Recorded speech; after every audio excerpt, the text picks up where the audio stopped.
ఏపీలో అమలు చేసే పథకాలు, చేపట్టే కార్యక్రమాలు, తీసుకునే నిర్ణయాలపై ప్రజాభిప్రాయ సేకరణ ప్రకారం ముందుకు వెళ్లాలని కూటమి ప్రభుత్వం భావిస్తోంది. ప్రజలకు మరింత మెరుగైన సేవలు అందించేందుకు వారి అభిప్రాయాల మేరకు నడుచుకోవాలని నిర్ణయించింది. అందులో భాగంగా ఇకపై ప్రభుత్వం అమలు చేసే పథకాలపై ఇంటరాక్టివ్ వాయిస్ రెస్పాన్స్ సిస్టమ్ ద్వారా ప్రజలకు ఫోన్లు చేసి ఆయా కార్యక్రమాల అమలు తీరును తెలుసుకోనుంది. లబ్దిదారులకే నేరుగా ఫోన్ చేసి ఆ పథకం వల్ల ప్రయోజనం, అమలవుతున్న తీరు, సేవల్లో నాణ్యత వంటి అంశాలపై వారి నుంచే ఫీడ్బ్యాక్ తీసుకునుంది. ఇక పథకాలతో పాటు ప్రభుత్వం తీసుకొచ్చిన నూతన పాలసీల అమలుపైన ప్రజాభిప్రాయం తీసుకోనున్నారు. ఉచిత ఇసుక విధానం అమలు, ఇక మద్యం కొత్త పాలసీ అమ్మకాలపైన ప్రజల ఫీడ్బ్యాక్ ను సేకరిస్తారు. పథకాలు, కార్యక్రమాల అమలుతో పాటు రానున్న రోజులు రెవెన్యూ, మున్సిపల్, విద్యుత్ వంటి పలు కీలక శాఖల్లో ప్రజలకు అందుతున్న పౌర సేవలపై కూడా ఐవీఆర్ఎస్ ద్వారా ఫీడ్బ్యాక్ తీసుకోనున్నారు.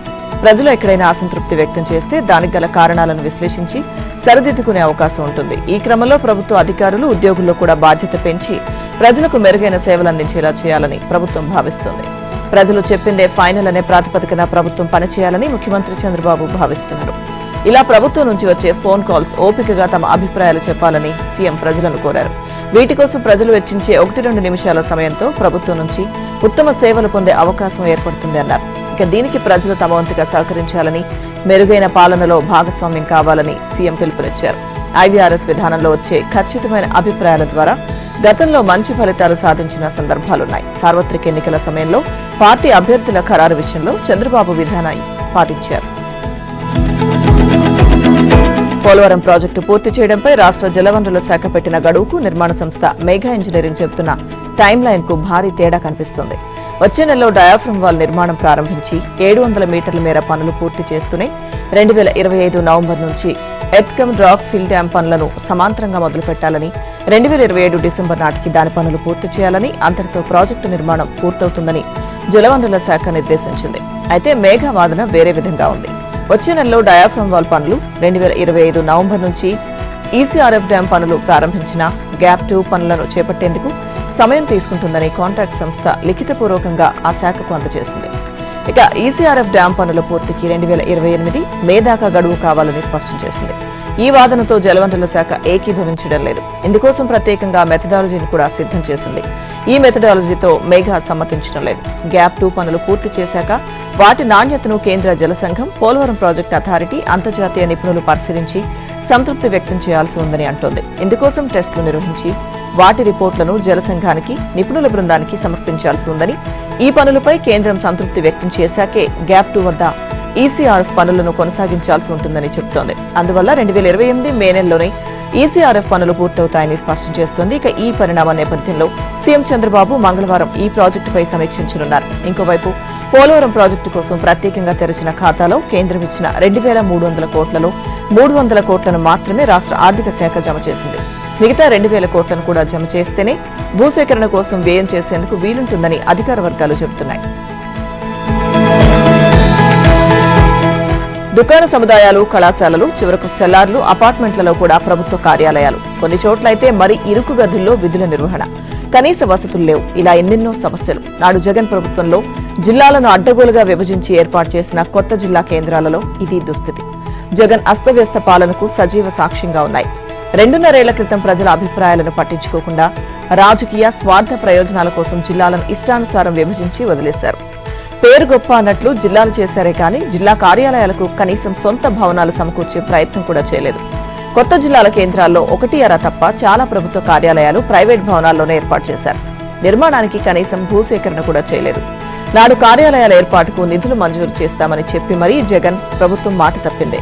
ఇక కనీస మౌలిక వసతులు కల్పించలేదు. కొన్ని చోట్ల మరుగుదొడ్లు కూడా లేవు. కార్యాలయాల నిర్వహణకు అవసరమైన నిధులు మంజూరు చేయలేదు. దీంతో పలు కార్యాలయాల్లో అధికారులు సొంత ఖర్చుతో కుర్చీలు, బెంచీలు సమకూర్చుకోవాల్సిన దుస్థితి ఏర్పడింది.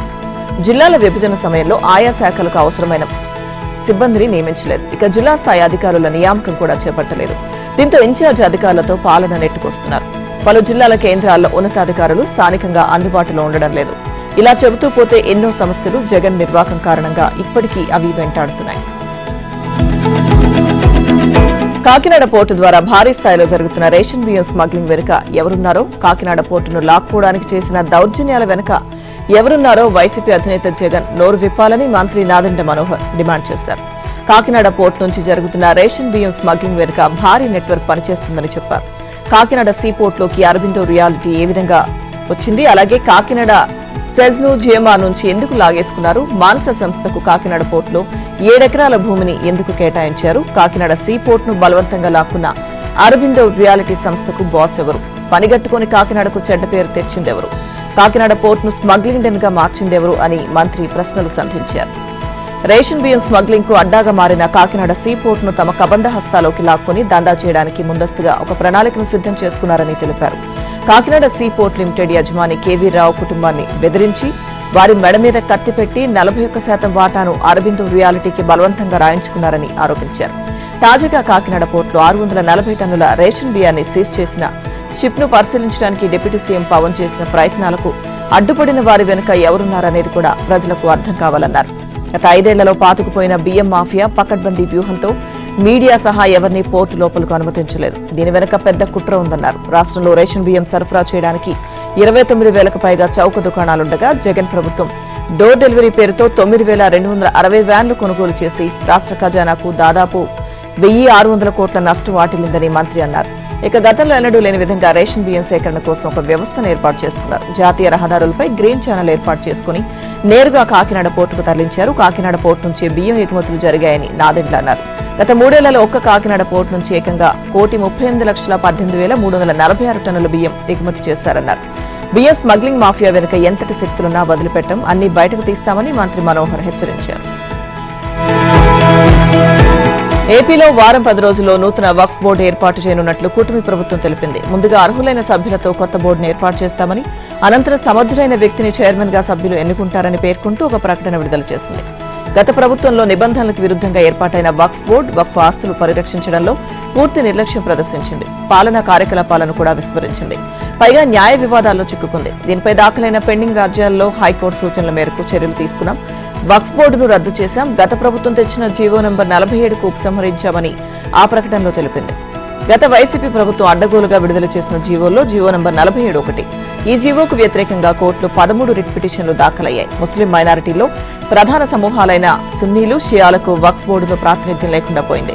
మాజీ ఎంపీలను బోర్డులో చేర్చుకోలేదు. జూనియర్ న్యాయవాదులను ఎంపిక చేయడం సీనియర్ న్యాయవాదులతో వివాదాలకు దారితీసింది. ఇక వివిధ కోర్టుల్లో కేసుల కారణంగా వక్ఫ్ బోర్డు చైర్మన్ ఎన్నిక జరగలేదు. మార్చి 2003 నుంచి బోర్డు కార్యకలాపాలు స్తంభించాయి. వక్ఫ్ బోర్డు దీర్ఘకాలికంగా పనిచేయకపోవడం, దాని చట్టబద్దతను ప్రశ్నిస్తూ రిట్ పిటిషన్లు పెండింగ్ లో ఉన్నాయి. ఇక ఈ నేపథ్యంలో ప్రభుత్వం జీవో నంబర్ 47 రద్దు చేసింది.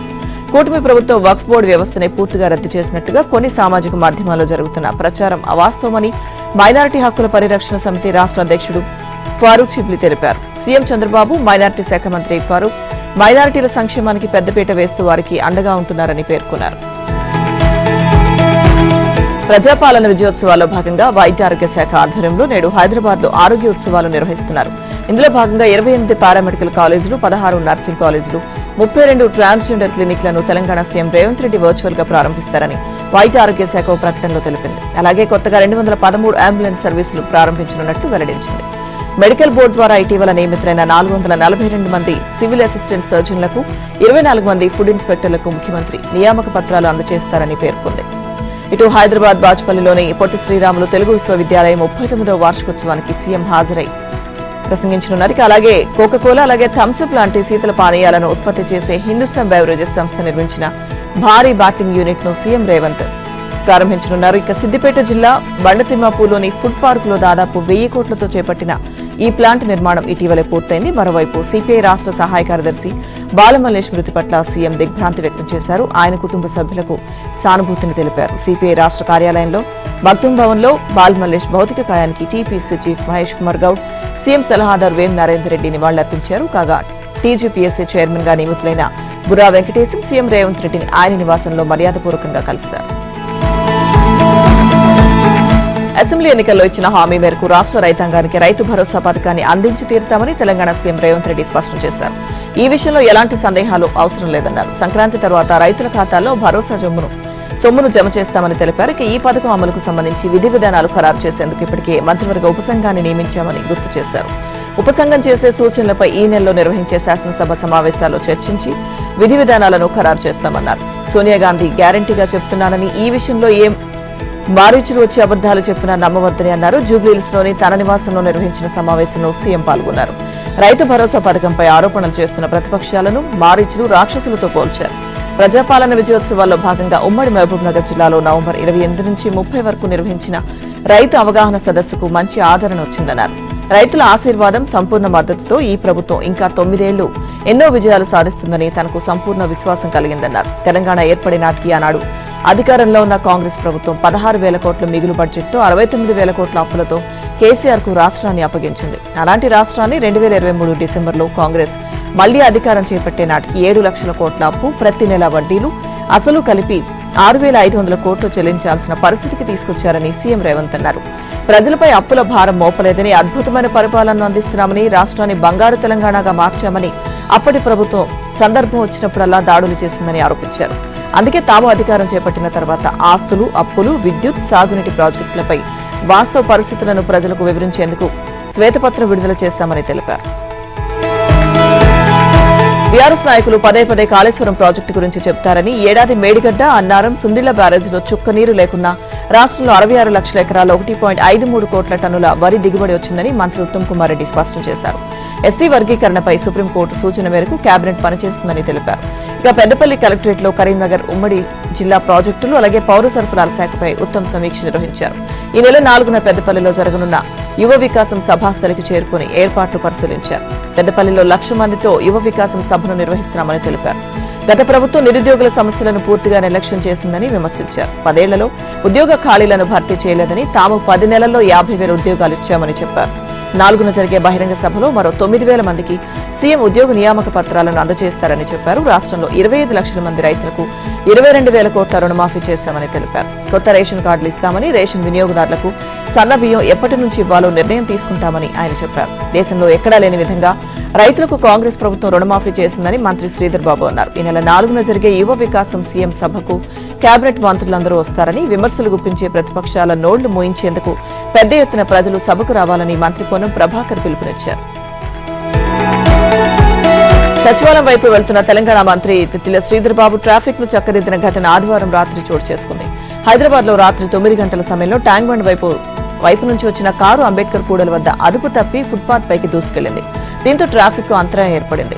అదే సమయంలో ఆదర్శ్ నగర్ ఎమ్మెల్యే క్వార్టర్స్ నుంచి సచివాలయం వైపు వెళ్తున్న మంత్రి శ్రీధర్ బాబు వాహనం దిగి స్వయంగా ట్రాఫిక్ ను చక్కదిద్దారు. ఆయన సెక్యూరిటీ సిబ్బంది ఫుట్పాత్ పైకి వెళ్లిన కారును పక్కకు జరిపారు. ట్రాఫిక్ పోలీసులకు సమాచారం ఇవ్వడంతో వారొచ్చి కారును అక్కడి నుంచి తీసి ట్రాఫిక్ ను క్రమబద్దీకరించారు. దాదాపు 10 నిమిషాలకు పైగా అక్కడే ఉన్న మంత్రి శ్రీధర్ బాబు ట్రాఫిక్ ఇబ్బంది తొలగిన తర్వాత బయలుదేరి వెళ్లారు.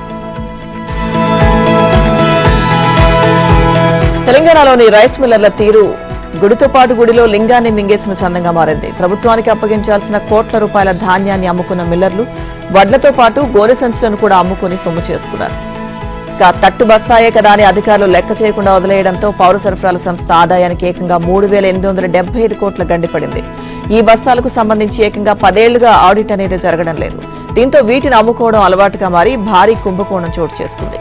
ఈ కుంభకోణంలో డిప్యూటీ తహసీల్దార్ల నుంచి మొదలుకొని జిల్లా మేనేజర్లు, పౌర సరఫరాల శాఖ అధికారులు, రాష్ట్ర స్థాయి అధికారుల దాకా అందరి హస్తం ఉందన్న ఆరోపణలు వెల్లువెత్తుతున్నాయి. అందుకే ఏళ్ల తరబడి ఆడిట్ చేయకుండా, లెక్కలు తేల్చకుండా వదిలేస్తున్నారన్న అభిప్రాయాలు వ్యక్తమవుతున్నాయి. కానీ దీనివల్ల కార్పొరేషన్ కు రావాల్సిన ఆదాయం భారీగా స్తంభించిపోయింది. సాధారణంగా ధాన్యం కొనుగోలు కేంద్రాల్లో రైతుల నుంచి సేకరించిన ధాన్యాన్ని గోనె సంచుల్లో నింపి రైస్ మిల్లులకు పంపిస్తుంటారు. ఒక్కో గోనె సంచులో 40 కిలోల ధాన్యం నింపే అవకాశం ఉంటుంది. అంటే 1 క్వింటాలు ధాన్యం నింపడానికి 2.5 బస్తాలు అవసరమవుతాయి. ఎఫ్సీఐ నిబంధనల ప్రకారం ఒక సీజన్లో అవసరమయ్యే గోనె సంచులో 54% కొత్తవి వాడాలి, 46% పాత బస్తాలను వాడాల్సి ఉంటుంది. ఇటీవల జరిగిన పాత బస్తాల ధర ఖరారులో గూడుపుటాని జరిగినట్టు విశ్వసనీయ వర్గాల ద్వారా తెలిసింది. రైస్ మిల్లర్ల సంఘాల ఒత్తిడికి పౌర సరఫరాల సంస్థ అధికారులు తలొగ్గి తక్కువ ధర ఖరారు చేసినట్లు ఆరోపణలు వస్తున్నాయి. ఇది మిల్లర్లకు మేలు చేసేందుకే అన్న విమర్శలున్నాయి. 3 ఏళ్ల కిందటి పాత ధర ప్రకారం ఒక్కో బస్తాకు 30 రూపాయల చొప్పున వసూలు చేస్తే ఇప్పుడు మాత్రం ఆ ధరను సగానికి తగ్గించేశారు. దీంతో పౌర సరఫరాల సంస్థకు నష్టం కలిగిస్తూ రైస్ మిల్లర్లకు లబ్ధి చేకూర్చే నిర్ణయం తీసుకున్నారన్నది స్పష్టమవుతుంది. వికారాబాద్ జిల్లాలోని దిద్యాల మండలంలో రాష్ట్ర ప్రభుత్వం ప్రతిపాదించిన మల్టీపర్పస్ ఇండస్ట్రియల్ పార్క్ ఏర్పాటుకు శరవేగంగా అడుగులు పడుతున్నాయి.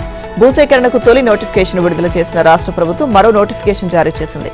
లగచర్ల, హకీంపేట గ్రామాల పరిధిలో 643 ఎకరాల భూమి సేకరించనున్నట్టుగా ఈ నోటిఫికేషన్లో వెల్లడించింది. దీంట్లో లగచర్లలో 497 ఎకరాలు, హకీంపేటలో 146 ఎకరాలు ఉన్నాయి. విడుదల చేసిన నోటిఫికేషన్ ప్రకారం పోలేపల్లి, లగచర్ల గ్రామాల్లో 182 ఎకరాలు సేకరించనున్నట్టుగా ప్రభుత్వం ప్రకటించింది. దీంట్లో లగచర్లలో 110 ఎకరాలు, పోలేపల్లిలో 71 ఎకరాలున్నాయి. అయితే ఈ 2 నోటిఫికేషన్ల ద్వారా లగచర్ల, హకీంపేట్, పోలేపల్లి పరిధిలో మొత్తం 826 ఎకరాలు సేకరించనున్నారు. ఇంతకుముందు ఫార్మా విలేజ్లను ప్రతిపాదించిన లగచర్ల, హకీంపేట్, పోలేపల్లి రెవెన్యూ గ్రామాల పరిధిలోనే ఈ ఇండస్ట్రియల్ పార్క్ ఏర్పాటు చేయాలని ప్రభుత్వం నిర్ణయించింది. ఫార్మా విలేజ్ల ఏర్పాటు తీవ్ర వివాదాస్పదమైన నేపథ్యంలో వాటిని ప్రభుత్వం ఉపసంహరించుకుంది. వాటి స్థానంలో పారిశ్రామిక పార్కు నిర్మాణం ప్రతిపాదనను తాజాగా ముందుకు తెచ్చింది. మల్టీపర్పస్ ఇండస్ట్రియల్ పార్కు సేకరించనున్న భూములకు సంబంధించి సర్వే నంబర్లు, రైతుల పేర్లు, భూ విస్తీర్ణం తదితర వివరాలను నోటిఫికేషన్లలో పేర్కొన్నారు. భూసేకరణకు సంబంధించిన అధికారిక ప్లాన్ను రైతులు జిల్లా కలెక్టర్ కార్యాలయంలో చూడవచ్చని తెలిపారు. నోటిఫికేషన్లో ఉన్న సర్వే నెంబర్లలో ఏ భూమిలోకైనా ప్రవేశించి భూమిని సర్వే చేసి లెవెల్స్ తీసుకునేందుకు, బోర్ వేయడం వంటి పనులు చేపట్టేందుకు తాండూరు సబ్ కలెక్టర్కు ప్రభుత్వం అధికారాన్ని కట్టబెట్టింది. నోటిఫికేషన్ జారీ చేసిన నాటి నుంచి ఆ భూములపై ఎలాంటి లావాదేవీలకు అవకాశం లేదని, అమ్మకాలు, కొనుగోళ్లు చేయరాదని, బ్యాంకుల్లో అప్పులు తీసుకోరాదని స్పష్టం చేశారు. భూసేకరణ, నష్టపరిహారం విషయంలో అభ్యంతరాలుంటే నోటిఫికేషన్ విడుదలైన 60 రోజుల్లోగా రైతులు కలెక్టర్ దృష్టికి తేవాలని పేర్కొన్నారు. గుంటూరు మిర్చి యార్డ్ అక్రమాలు, కుంభకోణాలకు కేంద్రంగా మారింది. రైతుల సేవలో తరించాల్సిన యార్డ్ వైసీపీ ప్రభుత్వ హయాంలో కొందరు నేతలకు కాసులు కురిపించే కల్పవృక్షంగా మారింది. పాలకవర్గం, అధికారులు, సిబ్బంది కుమ్మక్కై కోర్టు స్వాహా చేశారు. మిర్చి ఎగుమతుల్లో ఆసియాలోనే మొదటి స్థానంలో నిలిచిన ఈ మిర్చి యార్డ్ అక్రమాల్లోనూ టాప్ లో ఉందని విచారణలో తేలింది. ఇక్కడ గత 5 ఏళ్లలో 347 కోట్ల మేర అక్రమాలు జరిగినట్లు నిర్ధారిస్తూ విజిలెన్స్ విభాగం ఇటీవల ప్రభుత్వానికి నివేదిక అందజేసింది. మిర్చి యార్డుకు తీసుకొచ్చే పంట వివరాలను ఈ నామ్లో నమోదు చేసిన తర్వాత అమ్మకాలు జరపాలి. అయితే గత 5 ఏళ్లలో ఈ నామ్, ఈ పోర్టల్తో పని లేకుండానే అమ్మకాలు సాగించారు. రైతులు తీసుకొచ్చిన మిర్చిని రికార్డుల్లో ఎక్కించకుండా జీరో వ్యాపారం చేశారు. ఈ విధంగా కొన్ని లక్షల క్వింటాల మిర్చి అమ్మకాలు జరుగుతున్న అధికారులు పట్టించుకోకుండా అక్రమార్కులకు వత్తాసు పలుకుతూ పెద్ద ఎత్తున ఆదాయానికి గండి కొట్టారు. కొన్ని సందర్భాల్లో ఈ నామ్లో మిర్చి ధరను తక్కువగా నమోదు చేసి ఆదాయాన్ని పక్కదారి పట్టించారు. కట్ బిజినెస్ పేరుతో సాగిన ఈ వ్యవహారంతో యార్డుకు రావాల్సిన ఫీజుకు నష్టం వాటిల్లింది. మిర్చి యార్డులో జరిగిన కుంభకోణంలో అధికారులు కూడా కీలక పాత్ర పోషించినట్లు విజిలెన్స్ నివేదిక పేర్కొంది. మార్కెటింగ్ లో కీలక స్థానాల్లో ఉన్న అధికారులతో పాటు యాడ్ సెక్రటరీలుగా పనిచేసిన వారిపైన అభియోగాలు మోపారు. సుమారు 20 మంది సిబ్బంది పేర్లు నివేదికలో ప్రస్తావించారు. డేటా ఎంట్రీ ఆపరేటర్లతో హాజరుతో పని లేకుండా, కనీసం సంతకాలు కూడా లేకుండా వారు పనిచేస్తున్నట్లు చూపించి జీతాలు విత్డ్రా చేశారు. ఇక యాడ్ నుంచి డేటా ఎంట్రీ ఆపరేటర్ గా జీతం తీసుకుంటున్న ఒక వ్యక్తి ఎన్నికల సమయంలో టీడీపీ నేతలపై విష ప్రచారం చేసినట్లు తేలింది. ఈ విషయం అప్పట్లోనే జాయింట్ కలెక్టర్ దృష్టికి వెళ్లడంతో ఆయన ఉద్యోగం నుంచి తొలగింది. కనకదుర్గమ్మ ఆలయ అభివృద్ధికి కేంద్ర ప్రభుత్వం నుంచి తీర్థయాత్ర స్థలాల పునరుజ్జీవం, అలాగే ఆధ్యాత్మిక వృద్ధి లక్ష్యంగా నిర్దేశించిన ప్రసాద్ పథకం కింద నిధులు ఏ విధంగా పొందాలనే అంశంపై దేవాదాయ శాఖ మంత్రి ఆనం రామనారాయణ రెడ్డి సమీక్ష నిర్వహించారు. స్థానిక ఎంపీ కేశినేని చిన్ని, దేవాదాయ శాఖ కమిషనర్ ఎస్ సత్యనారాయణ, దేవస్థానం ఈవో కెఎస్ రామారావు ఇతర అధికారులు సమావేశంలో పాల్గొన్నారు. సనాతన ధర్మాన్ని పాటిస్తూ ఆగమ శాస్త్రాలు, వైదిక ఆచారాల ఆధారంగా మాస్టర్ ప్లాన్లోని అంశాలపై చర్చించారు. ప్రసాద్ పథకం నియమ నిబంధనలు మారుతున్నాయని, అందుకు తగ్గట్టుగా ప్రణాళికలు, ప్రతిపాదనల తయారీపై తగిన సూచనలు చేశారు. దేవాదాయ, పర్యాటక శాఖ అధికారులు సమన్వయంతో పనిచేసి ప్రణాళికలు రూపొందించినప్పుడే కేంద్రం నుంచి నిధులు విడుదలయ్యే అవకాశం ఉంటుందని ఎంపీ కేశినేని చిన్ని తెలిపారు. గత పాలకులు వైదిక సంప్రదాయాలు, ఆగమశాస్త్ర విధానాలను పాటించలేదని, తమ ప్రభుత్వం ఆ సంప్రదాయాలు, ఆచార వ్యవహారాలను ఖచ్చితంగా పాటిస్తుందని మంత్రి ఆనం చెప్పారు. భక్తులు ఎక్కువ సమయం క్యూలైన్లో నిలిచిన పరిస్థితులు లేకుండా నిరీక్షణ గదులు నిర్మించాలని సూచించారు. వచ్చే 100 ఏళ్లకు భక్తుల అవసరాలు పరిగణలోకి తీసుకుని మౌలిక వసతులు కల్పించడమే లక్ష్యంగా ప్రణాళికలు ఉండాలని పేర్కొన్నారు. నాణ్యమైన విద్యా బోధనకు అవసరమైన అన్ని చర్యలను ప్రభుత్వం తీసుకుంటోందని తెలంగాణ ముఖ్యమంత్రి కార్యాలయం వెల్లడించింది. విద్యారంగంలో గత 6 దశాబ్దాల్లో ఎన్నడూ లేని విప్లవాత్మకమైన చర్యలను చేపట్టినట్లు ఒక ప్రకటనలో పేర్కొంది. ప్రపంచ అవసరాలు తీర్చే నైపుణ్యాలను విద్యార్థులు ఒడిసిపట్టేలా సాంకేతిక విద్యకు కొత్త మెరుగులు దిద్దుతోందని ప్రకటనలో పేర్కొంది. ఉపాధ్యాయులు పూర్తిగా బోధనపైనే దృష్టి పెట్టేలా వారి సమస్యలు పరిష్కరించినట్లుగా ప్రకటించింది. ఈ ఏడాది బడ్జెట్లో విద్యాశాఖకు 21,292 కోట్లను ప్రభుత్వం కేటాయించిందని, ఇది గత బడ్జెట్ కన్నా 2,119 కోట్లు ఎక్కువని పేర్కొంది. పాఠశాలల సమస్యలు పరిష్కరించడానికి అమ్మ ఆదర్శ కమిటీలను ఏర్పాటు చేశామని, ఈ కమిటీల ఆధ్వర్యంలో పాఠశాలలు తెరిచే నాటికి బల్లలు, కుర్చీలు, తలుపుల మరమ్మతులు, మూత్రశాలలు, మరుగుదొడ్ల నిర్మాణం, తరగతి గదుల విద్యుదీకరణ, సోలార్ ప్యానెళ్ల ఏర్పాటు జరిగిందని వెల్లడించింది. ఇందుకు 1,100 కోట్లు ఖర్చు చేసినట్లుగా గుర్తు చేశారు. ఏళ్ల తరబడి పాఠశాలల్లో పారిశుద్ధ్య నిర్వహణను గత ప్రభుత్వం నిర్లక్ష్యం చేసిందని, బడుల్లో పారిశుద్ధ్య నిర్వహణ, పచ్చదనం పెంపు, మొక్కల సంరక్షణకు సింగరేణి కంపెనీ సామాజిక బాధ్యత కింద 136 కోట్లు కేటాయించిందని సీఎంఓ వివరించింది. ఆధునిక ప్రపంచ అవసరాలు, ప్రపంచంలోని పారిశ్రామిక అవసరాలకు అవసరమైన నైపుణ్యాలు అందిపుచ్చుకునేలా తెలంగాణ బిడ్డలకు నైపుణ్య విద్యను అందించేలా సంకల్పంతో పురాతన కోర్సులు, సర్టిఫికెట్కే పరిమితమైన 65 ఐటీఐలను 2,106 కోట్ల వ్యయంతో ఆధునిక సాంకేతిక కేంద్రాలుగా మార్చినట్లు వెల్లడించింది. సీఎం సహాయ నిధి అమల్లో రాష్ట్ర ప్రభుత్వం కొత్త రికార్డు నెలకొల్పింది. ఏడాదిలోనే సీఎంఆర్ఎఫ్ కింద దాదాపు 830 కోట్లు విడుదల చేసింది. గత ప్రభుత్వం 5 ఏళ్లలో సీఎం సహాయ నిధి కింద 2,400 కోట్ల సాయాన్ని అందించింది. మూగా చెవుడు సమస్యలతో జన్మించే పిల్లలకు 6 ఏళ్లలోపు శస్త్రచికిత్సలు చేయిస్తే వారికి మాటలు రావడంతో పాటు చెవులు వినపడే అవకాశం ఉంటుంది. ఈ విషయాన్ని తొలి సమీక్షలోనే వైద్య ఆరోగ్య శాఖ సీఎం దృష్టికి తీసుకెళ్లింది. స్పందించిన సీఎం ఎంత ఖర్చైనా అలాంటి పిల్లలకు చికిత్సలు చేయాలని ఆదేశించారు. ఈ ఏడాదిలో ఇప్పటి వరకు సుమారు 87 మంది పిల్లలకు ఎల్ఓసీలను ప్రభుత్వం మంజూరు చేసింది. బెంగల్ తుఫాన్ తీవ్ర వాయుగుండంగా బలహీనపడింది. శనివారం రాత్రి పుదుచ్చేరి సమీపంలో తీరంపైకి వచ్చినప్పటి నుంచి ఆదివారం మధ్యాహ్నం వరకు సుమారు 12 గంటల పాటు అక్కడే స్థిరంగా కొనసాగిన తర్వాత తీవ్ర వాయుగుండంగా బలహీనపడింది. ఆదివారం రాత్రి తర్వాత మరింత బలహీనపడి పశ్చిమ వాయువ్యంగా పయనిస్తూ కర్ణాటక మీదుగా అరేబియా సముద్రంలోకి ప్రవేశించే అవకాశం ఉందని భారత వాతావరణ శాఖ తెలిపింది. తుఫాన్ ప్రభావంతో తిరుపతి, చిత్తూరు, అన్నమయ్య, నెల్లూరు జిల్లాలో అనేక చోట్ల భారీ నుంచి అతి భారీగా అక్కడక్కడ కుంభవృష్టిగా వర్షాలు కురవడంతో లోతట్టు ప్రాంతాలు నీట మునిగాయి. వాగులు, వంకలు పొంగిపొర్లాయి. కోస్తా, రాయలసీమలోని మరికొన్ని ప్రాంతాల్లో మోస్తరు నుంచి భారీ వర్షాలు కురిశాయి. వరి, పత్తి, మరికొన్ని పంటలకు నష్టం వాటిల్లింది. కోస్తాలో తీరం వెంబడి బలమైన గాలులు వీస్తున్నాయి. సోమవారం దక్షిణ కోస్తా, రాయలసీమలో అనేక చోట్ల, ఉత్తర కోస్తాలో పలు చోట్ల వర్షాలు కురుస్తాయని ఐఎండీ తెలిపింది. దక్షిణ కోస్తాలో మత్స్యకారులు సముద్రంలో చేపల వేటకు వెళ్లరాదని హెచ్చరించింది. తుఫాన్ తీరం దాటడంతో అన్ని ఓడరేవుల్లో హెచ్చరికలను ఉపసంహరించారు. మరోవైపు ఫెంగల్ తుఫాన్ ప్రభావం తెలంగాణలో కూడా కనిపిస్తోంది. రాష్ట్రంలో వాతావరణం ఒక్కసారిగా మారిపోయింది. రాష్ట్ర వ్యాప్తంగా చలి తీవ్రత తగ్గి పగటి ఉష్ణోగ్రతలు పెరిగాయి. శనివారం నుంచి ఆకాశం మేఘావృతమై చల్లని గాలులు వీస్తున్నాయి. తుఫాన్ ప్రభావంతో హైదరాబాద్, ఉమ్మడి ఖమ్మం సహా రాష్ట్రంలోని పలు ప్రాంతాల్లో చిరుజల్లులు కురిశాయి. సోమ, మంగళవారాల్లో రాష్ట్రం పలు చోట్ల తేలికపాటి వర్షాలు కురుస్తాయని హైదరాబాద్ వాతావరణ కేంద్రం ప్రకటించింది. ఖమ్మం, భద్రాద్రి కొత్తగూడెం, సూర్యాపేట, నల్గొండ, నాగర్ కర్నూలు, యాదాద్రి జిల్లాలకు ఎల్లో అలర్ట్ జారీ చేసింది. మహారాష్ట్రకు కాబోయే ముఖ్యమంత్రి దేవేంద్ర ఫడ్నవీస్ అని 1-2 రోజుల్లో లాంఛనంగా ఎన్నికవుతారని బీజేపీ సీనియర్ నేతలు భావిస్తున్నారు. మరోవైపు నేడు జరిగే మహాయుతి సమావేశంలో ఈ విషయంపై స్పష్టత వచ్చే అవకాశం ఉంది. ఈ సమావేశానికి బీజేపీ సీనియర్ నేత దేవేంద్ర ఫడ్నవీస్, శివసేన అధ్యక్షుడు ఆపద్ధర్మ ముఖ్యమంత్రి ఏక్నాథ్ షిండే, ఎన్సీపీ అధ్యక్షుడు అజిత్ పవార్ హాజరవుతారు. మంత్రిత్వ శాఖల కేటాయింపులపై 3 నేతలు చర్చిస్తారు. హోం, పట్టణాభివృద్ధి, పీడబ్ల్యూడీ, ఆర్థిక శాఖలతో పాటుగా అసెంబ్లీ స్పీకర్ పదవిపై 3 పార్టీల మధ్య గట్టి పోటీ ఉండడంతో ఈ సమావేశానికి ప్రాధాన్యం సంతరించుకుంది. ఇక హోం, స్పీకర్ పదవి విషయంలో బీజేపీ పట్టు వదలడం లేదు. ఈ కారణం వల్లే కొత్త సీఎం ప్రకటన ఆలస్యమవుతోందని సమాచారం. డిసెంబర్ 2లోగా దీనిపై తేల్చుకోవాలని, లేదంటే తామే నిర్ణయిస్తామని అమిత్ షా మహాయుతి కూటమి నేతలకు స్పష్టం చేసినట్లు తెలిసింది. దీంతో శాసనసభ పక్షాన్ని ఎన్నుకునేందుకు బీజేపీ ఎమ్మెల్యేలు నేడు లేదా రేపు సమావేశం కానున్నారు.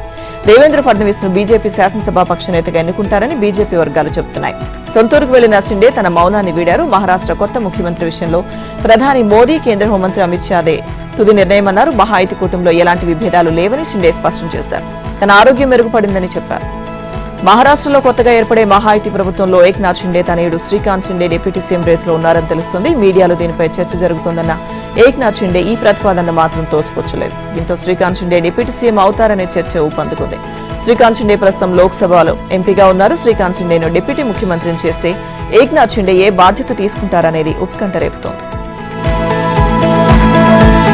దేశం కోసమే తాము పోరాడుతున్నామని కాంగ్రెస్ పార్టీ ప్రధాన కార్యదర్శి వయనాడ్ ఎంపీ ప్రియాంక గాంధీ అన్నారు. బీజేపీ నేతృత్వంలోని కేంద్ర ప్రభుత్వం ప్రజల హక్కులు కాలరాస్తుందని, కొద్దిమంది తమ వ్యాపార మిత్రులకు సంపదను దోచిపెడుతున్నారని విమర్శలు గుప్పించారు. వయనాడ్లో ఈ ఏడాది జూలై 30న సంభవించిన వరదలకు ఇక్కడి ప్రజలు సర్వస్వం కోల్పోయారని, వారిని ఆదుకోవడంలో కేంద్ర, రాష్ట్ర ప్రభుత్వాలు పూర్తిగా విఫలమయ్యాయని దుయ్యబట్టారు. వయనాడ్ పార్లమెంట్ పరిధిలోని వరంతువాదిలో నిర్వహించిన సమావేశంలో ప్రియాంక గాంధీ పాల్గొన్నారు. ఏ వ్యవస్థలపై ఈ దేశ నిర్మాణం జరిగిందో ఆ వ్యవస్థలను అధికారంలో ఉన్నవారు నాశనం చేస్తున్నారు. అందుకే దేశం కోసం మేం పోరాటం చేస్తున్నామని ప్రియాంక గాంధీ అన్నారు. వయనాడ్ విపత్తు బాధితులను ఆదుకోవడంలో కేంద్ర, రాష్ట్ర ప్రభుత్వాలు మొండి చేయి చూపాయని దుయ్యబట్టారు. మరోవైపు కొద్దిమంది కుబేరులే లబ్ధి పొందుతున్నంత కాలం దేశం ప్రగతి సాధించలేదని ప్రతిపక్ష నేత రాహుల్ గాంధీ వ్యాఖ్యానించారు. ఒకవైపు అభివృద్ధి ఫలాలు కొద్దిమంది కోటీశ్వర్లే అందుకుంటూ, మరోవైపు ఆర్థిక విపత్తుల కారణంగా రైతులు, కార్మికులు, మధ్యతరగతి ప్రజలు జీవనం కోసం పోరాడుతుంటే అది ప్రగతి అనిపించుకోదని తెలిపారు. ఇక జీడీపీ వృద్ధి బాగా తగ్గినట్టు వార్తలు వచ్చిన నేపథ్యంలో ఆదివారం ఆయన ఈ మేరకు ట్వీట్ చేశారు. అమెరికా డాలర్ ప్రభావాన్ని తగ్గించే ప్రయత్నాలు కొనసాగిస్తే బ్రిక్స్ కూటమి దేశాలపై 100% సుంకాలు విధిస్తానని ఆ దేశ అధ్యక్షుడిగా ఎన్నికైన డొనాల్డ్ ట్రంప్ హెచ్చరించారు. ఆయా దేశాలకు అమెరికా మార్కెట్లోకి ప్రవేశం లేకుండా తలుపులు మూస్తానన్నారు. ట్రూత్ సోషల్ అనే సోషల్ మీడియా వేదికలో ఆయన ఒక పోస్ట్ పెట్టారు. కొత్తగా ఎటువంటి బ్రిక్స్ కరెన్సీని సృష్టించబోమని, బలమైన అమెరికా డాలర్ ప్రత్యామ్నాయంగా మరే ఇతర కరెన్సీకి మద్దతు ఇవ్వబోమని బ్రిక్స్ దేశాలు మాకు హామీ ఇవ్వాలి. లేకపోతే వారు 100% సుంకాలు చెల్లించడానికి సిద్ధపడాలి. అంతేకాదు అమెరికా ఆర్థిక వ్యవస్థలో ఎటువంటి అమ్మకాలు జరపకూడదని పేర్కొన్నారు. అంతర్జాతీయ వాణిజ్యంలో అమెరికా డాలర్ స్థానాన్ని బ్రిక్స్ భర్తీ చేయడం సాధ్యం కాదన్నారు. ఏ దేశం ఈ దిశగా ప్రయత్నించినా అమెరికాకు టాటా చెప్పాల్సిందే అని ట్రంప్ స్పష్టం చేశారు.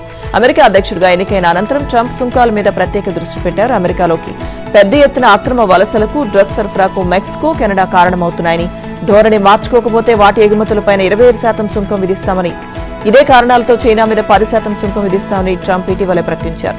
ఏడాది అక్టోబర్లో రష్యాలో జరిగిన బ్రిక్స్ కూటమి సమావేశంలో సభ్య దేశాల మధ్య జరిగే వాణిజ్య లావాదేవీల్లో డాలర్లకు బదులు స్థానిక కరెన్సీలు ఉపయోగించాలన్న ప్రతిపాదన వచ్చింది. ఈ నేపథ్యంలోనే ట్రంప్ తాజా ప్రకటన చేశారు. ప్రస్తుతం బ్రిక్స్ కూటమిలో బ్రెజిల్, రష్యా, భారత్, చైనా, దక్షిణాఫ్రికా, ఈజిప్ట్, ఇథియోపియా, అలాగే ఇరాన్, యుఏఈ సభ్య దేశాలుగా ఉన్నాయి. ప్రస్తుత ప్రపంచ వాణిజ్యంలో డాలర్ ప్రభావం బలంగా ఉంది.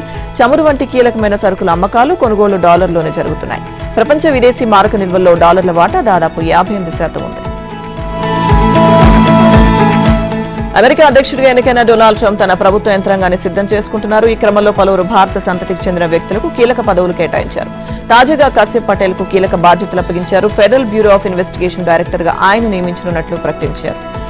కాష్ గొప్ప న్యాయవాది, పరిశోధకుడని, అమెరికాలో అవినీతి నిర్మూలనకు న్యాయాన్ని గెలిపించేందుకే నిరంతరం శ్రమిస్తున్నారని ట్రంప్ తెలిపారు. అమెరికా ప్రజలకు కశ్యప్ అండగా నిలిచారన్నారు. ఇక ఆయన నియామకంతో ఎఫ్బీఐకి పునర్వైభవం తీసుకొస్తామన్నారు ట్రంప్. కు వీర విధేయుడిగా కాష్ కు పేరుంది. కశ్యప్ కుటుంబ మూలాలు గుజరాత్ లో ఉన్నాయి. న్యూయార్క్ లోని గార్డెన్ సిటీ 1980లో కశ్యప్ పుట్టాడు. యూనివర్సిటీ కాలేజ్ లండన్ లో న్యాయ విద్యను పూర్తి చేశారు. ఇక ఆ తర్వాత మియామి కోర్టులో పబ్లిక్ డిఫెండర్ గా పనిచేసి వివిధ హోదాల్లో సేవలందించారు. ఆస్ట్రేలియాతో గులాబీ టెస్ట్ కు ముందు జరిగిన వార్మప్ మ్యాచ్ లో టీమిండియాకు చక్కటి ప్రాక్టీస్ లభించింది. ముఖ్యంగా గాయం నుంచి కోలుకున్న శుభ్మన్ గిల్ అర్ధ సెంచరీతో ఫామ్ నిరూపించుకున్నాడు. అటు పేసర్ హర్షిత్ రాణా 4 వికెట్లతో ఆకట్టుకున్నాడు. దీంతో ప్రైమ్ మినిస్టర్స్ 11తో జరిగిన వన్డేలో భారత్ 6 వికెట్ల తేడాతో నెగ్గింది. అయితే 2 రోజుల ఈ మ్యాచ్ తొలి రోజు వర్షార్పణమైంది. దీంతో ఆదివారం 50 ఓవర్ల మ్యాచ్ ఆడేందుకు ఇరు జట్ల కెప్టెన్లు అంగీకరించారు. కానీ మ్యాచ్ ఆరంభమైన కాసేపటికే వర్షం అంతరాయం కలిగించడంతో 46 ఓవర్లకు కుదించారు. ముందుగా బ్యాటింగ్ కు దిగిన ఆసీస్ పీఎం 43.2 ఓవర్లలో 240 పరుగులకు ఆలౌట్ అయింది. 9 ఏళ్ల opener Sam కోన్స్టా శతకంతో అదరగొట్టగా 9వ number batter హన్నో Jacob's అర్ధ సెంచరీ సాధించాడు. జాక్ క్లెయిటన్ పర్వాలేదనిపించాడు. ఆకాష్ కు 2 వికెట్లు దక్కాయి. ఆ తర్వాత బరిలోకి దిగిన భారత్ 42.5 ఓవర్లలో 4 వికెట్లకు 241 పరుగులు ఛేదించింది. అయితే మ్యాచ్ ను గెలిచినప్పటికీ మిగిలిన 3.1 ఓవర్లోనూ భారత్ ప్రాక్టీస్ కొనసాగించింది. విరాట్, బుమ్రా, పంత్ విశ్రాంతి తీసుకున్నారు. బీసీసీఐ కార్యదర్శి జైషా క్రికెట్ పరిపాలనలో అత్యున్నత పదవిని చేపట్టాడు. అంతర్జాతీయ క్రికెట్ మండలి చైర్మన్ గా జైషా బాధ్యతలు స్వీకరించాడు. ఛాంపియన్స్ ట్రోఫీ వివాదం రూపంలో కొత్త బాధ్యతల్లో జైషాకు తొలి సవాల్ ఎదురుకానుంది. అలాగే ఒలింపిక్ క్రీడా క్రికెట్ ను వాణిజ్యపరంగా మరింత ఆకర్షణీయంగా తీర్చే విధానాలు రూపొందించడం షా ముందున్న మరో ప్రధాన లక్ష్యం. గత 5 ఏళ్లుగా బీసీసీఐ కార్యదర్శిగా కొనసాగుతున్న షా ఐసీసీ చీఫ్ గా బాధ్యతలు చేపట్టిన 5వ భారత వ్యక్తి. అలాగే పిన్న వయసులో అంతర్జాతీయ క్రికెట్ మండలికి సారథ్యం వహిస్తున్న రికార్డును అతడు సొంతం చేసుకున్నాడు. న్యూజిలాండ్ కు చెందిన గ్రెగ్ బార్క్లీ స్థానంలో షా ఐసీసీ అధ్యక్షుడిగా ఏకగ్రీవంగా ఎన్నికయ్యారు. జైషాకు ముందు వ్యాపారవేత్త జగమోహన్ దాల్మియా, అలాగే రాజకీయవేత్త శరద్ పవార్, న్యాయవాది శశాంక్ మనోహర్, పారిశ్రామికవేత్త శ్రీనివాసన్ భారత్ నుంచి ఐసీసీ అధ్యక్షులుగా వ్యవహరించారు. కళాశాల విద్యార్థిగా ఉన్న సమయంలోనే గుజరాత్ లో జిల్లా క్రికెట్ సంఘం బాధ్యతలు చేపట్టిన షా ఆపై రాష్ట్ర క్రికెట్ సంఘానికి, అనంతరం జాతీయ క్రికెట్ నుంచి ప్రస్తుతం ఐసీసీ చీఫ్ స్థాయికి ఎదిగాడు. ఆసియా క్రికెట్ కౌన్సిల్ చైర్మన్ గా కూడా వ్యవహరించాడు. ఇంకా ఐసీసీ ఆర్థిక వాణిజ్య వ్యవహారాల కమిటీ చైర్మన్ గా పనిచేశాడు. జైషా గుజరాత్ క్రికెట్ సంఘం సంయుక్త కార్యదర్శిగా ఉన్న సమయంలోనే గుజరాత్ జట్టు రంజీ ఛాంపియన్ గా నిలిచింది. షా ఐసీసీ చీఫ్ గా బాధ్యతలు చేపట్టడంతో బీసీసీఐ కార్యదర్శి ఎవరన్న చర్చ మొదలైంది. ఐసీసీ బోర్డు సమావేశంలో బీసీసీఐ తరపున ఎవరు ప్రాతినిధ్యం వహిస్తారో చూడాలి. ఇక బీసీసీ అధ్యక్షుడు రోజర్ బిన్నీ, ఉపాధ్యక్షుడు రాజీవ్ శుక్లాలలో ఎవరు సమావేశాలకు హాజరవుతారన్నది ప్రశ్న. బిన్నీ కనుక భారత్ నుంచి ఐసీసీ డైరెక్టర్ అయితే శుక్లా ప్రత్యామ్నాయ డైరెక్టర్ గా నియమితుడవుతాడని భావిస్తున్నారు. ఒకవేళ శుక్లా కనుక డైరెక్టర్ అయితే సహ డైరెక్టర్ గా అరుణ్ ధుమ్మలు నియమిస్తారని అంచనా వేస్తున్నారు. ఇకపోతే వచ్చే ఏడాది బీసీసీఐకి కొత్త కార్యదర్శి నియమిస్తే ధుమ్మల్తో పాటు ప్రస్తుత కోశాధికారి ఆశిష్ షెలార్, అలాగే సంయుక్త కార్యదర్శి దేవ్జిత్ లోన్ రేసులో ఉంటారని భావిస్తున్నారు.